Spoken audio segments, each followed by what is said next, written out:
قرآن مجید میں ایک جگہ آتا ہے، ترجمہ یہ ہے، میں نہیں جانتا کہ میرے ساتھ کیا ہوگا اور تمہارے ساتھ کیا ہوگا، اس کی کیا وضاحت ہے؟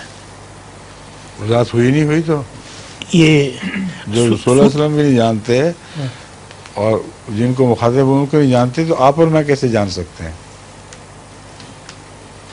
یہ آپ صلی اللہ علیہ وسلم کیا آپ صلی اللہ علیہ وسلم حضور فرما رہے ہیں؟ جی قرآن میں کریم اللہ تعالیٰ نے رسول اللہ علیہ وسلم کو مخاطب کر کے فرماتا ہے جی تو کہہ دے کہ میں نہیں جانتا کہ میرے ساتھ کیا ہوگا، جی اور یہ بھی نہیں جانتا کہ تمہارے ساتھ کیا ہوگا۔ آپ مجھ سے پوچھ رہے ہیں کہ بتاؤ کیا ہوگا، میں کیسے بتا سکتا ہوں جو خدا نے محمد رسول اللہ علیہ وسلم کو نہیں بتایا اور صرف ایک سوال کی صورت میں اٹھایا ہے، اس کی وضاحت میں کیسے کر سکتا ہوں؟ آپ کر سکتے ہیں؟ یہ عیسائی دوست میں ایک عیسائی دوست نے سوال کیا تھا، کیا مطلب کیا تھا اس کا؟ مطلب کیا تھا اس کا؟ اعتراض کا مطلب بتائیں تو پھر میں جواب دوں گا۔ اگر وہ یہ کہنا چاہتا ہے کہ آپ عالم الغیب نہیں تھے تو یہی تو مقصد ہے آیت کا،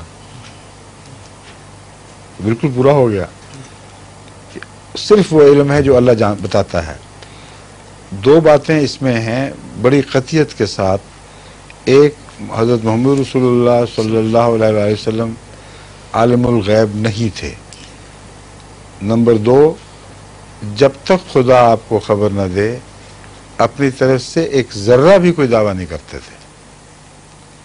اس لیے انکساری ایک عظیم مضمون تھا جو خدا نے نہیں بتایا کہ مجھے نہیں پتا، جو مرضی نتیجہ نکالو، میں اپنی طرف سے اندازہ نہیں لگاؤں گا، کیونکہ جو بات آپ کے منہ سے نکلتی وہ سب لوگوں کے لیے واجب الاطاعت ہو جاتی اور وہ ایمان اور یقین کا حصہ بن جاتی۔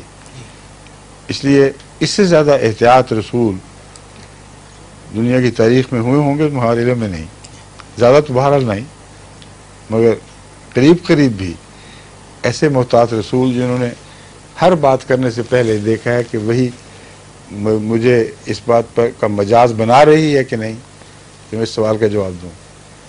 یہ بھی اسی آیت میں شامل ہے، کہہ دے کہ مجھے نہیں علم اور تم چاہے جو مرضی کہو، جب تک خدا مجھے علم نہیں دے گا میں نہیں کوئی دعویٰ کر سکتا۔